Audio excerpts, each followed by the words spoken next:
This week's Torah portion, Parshat Vayishlach, opens by detailing Jacob's preparation for meeting back up with his brother Esau. They've been estranged for 20 years.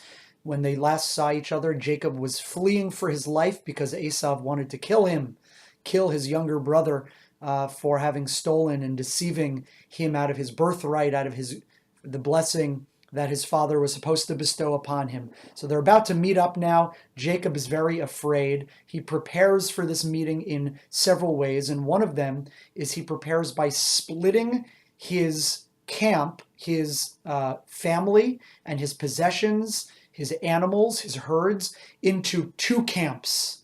And he gives what's actually a scary reason.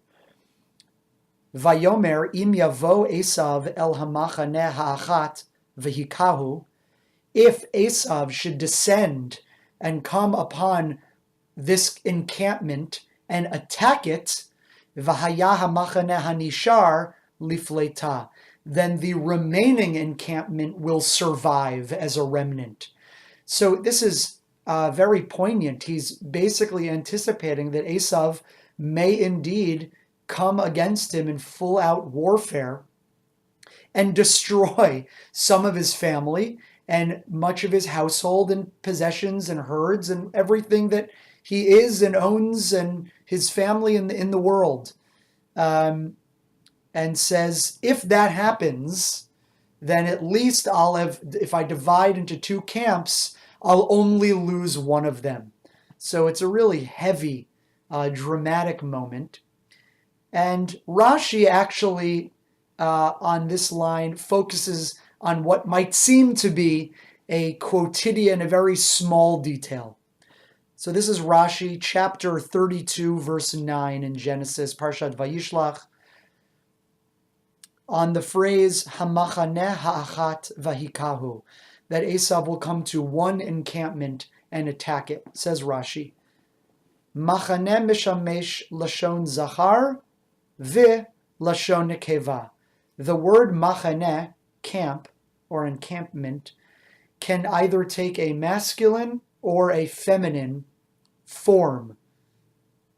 And Rashi goes on to cite many examples where that's true of the word מחנה and other words. So for מחנה, he quotes from Tehillim, Psalms, Im tachane alai מחנה, that's from Psalms 27, which we say in the month of Elul. Harei lashon nekeva. There, מחנה is used as a feminine, but elsewhere in Genesis, in our Parsha, hamachane hazeh lashon zachar. So there's multiple other places where מחנה can be feminine or masculine, and other words as well. He talks about the word shemesh, sun, which can be masculine or feminine, ruach, wind, masculine or feminine. The word eish, fire, masculine or feminine. So that's all Rashi says here. He says this word מחנה and a variety of other words can be used as masculine or feminine. Interesting. Of what note is that to us? What does that mean to us? Rashi doesn't say. But the Maharal, the Gur Aryeh, whose commentary we are using this year, does want to say it's meaningful. Umikol makom nireh li shetzarich letei tam. Nevertheless, it seems to me that we have to give a reason. Lama nikra b'lashon zachar b'lashon nekeva miyad ze achar ze. Ve'ein ze below tam. Why would it be that in our verse the word מחנה is being used first as feminine, then as masculine? By the way, if you want to really zoom in on it, the word, so in this phrase, el hamachane ha'achat, when Jacob says, if Esau attacks one camp, hamachane ha'achat, that form, ha'achat, is the feminine form. So if he attacks this one camp, והכהו, and he attacks it, this lahakot oto v'hikahu, he will attack it.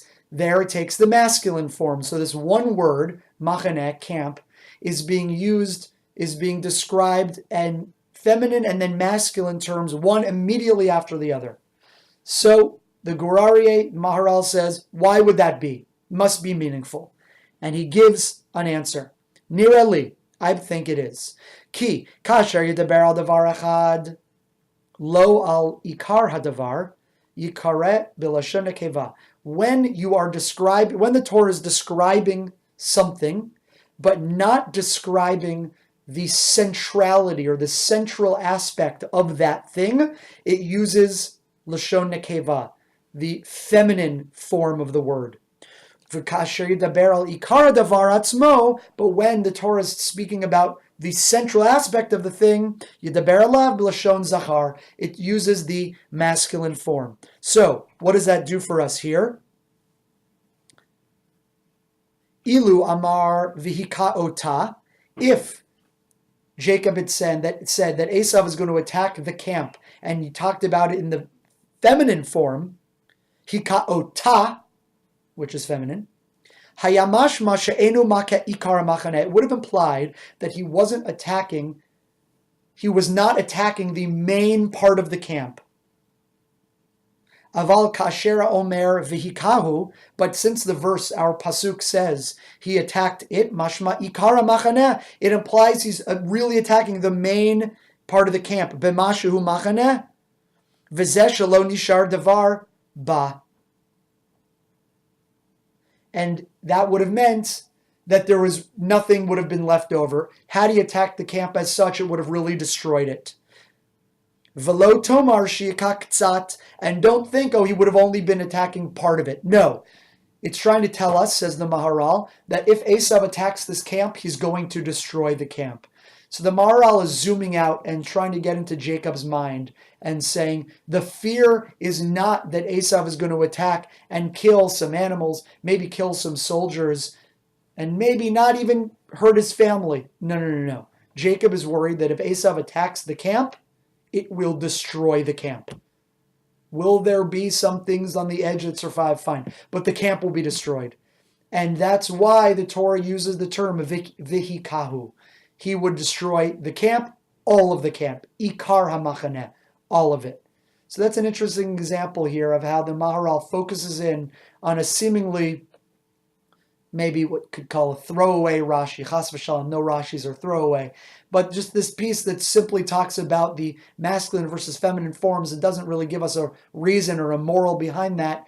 And the Gur Aryeh finds the reason behind that and says it's actually trying to tell us something significant about the narrative flow here and what Jacob was thinking would happen were Esau to attack the camp.